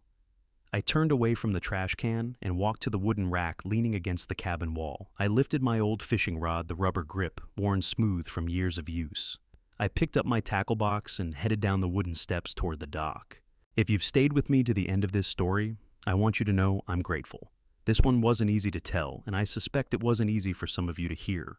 Looking back now, I understand that the most painful part wasn't the fraud or the forged papers or even the arrest. It was the years I spent convincing myself that giving more would eventually be enough. I believe God allows certain seasons of loss precisely so we can finally see what was hidden and find the courage to let it go. What Bud lost in a son he reclaimed in peace and purpose, and in a foundation built to honor the woman who had stood beside him from the very beginning. If this story moved something in you, here are a few things I'd want a good friend to hear. Never confuse financing someone's life with earning their love. Generosity given in silence can be taken for granted in ways that breed contempt. When someone shows you who they are through their actions, believe them, not the version of them you've been hoping they'd become. If you discover you've been deceived, gather your proof before you make your move. Patience in those moments isn't weakness, it's wisdom. And remember, real dignity doesn't come from the club you belong to or the car in your driveway. It comes from the work your hands have done and the integrity you carry when no one is watching. These grandpa revenge stories resonate because they aren't really about revenge at all. They're about a man reclaiming his own life. And these father stories remind us that love without boundaries is not love. It's a slow surrender. If today's story spoke to you, leave a comment below and tell me what stayed with you. Share it with someone in your life who might need to hear it. And if you haven't already, please subscribe to this channel so you don't miss what's coming next. Thank you truly for spending this time with me. Until next time, take good care of yourself.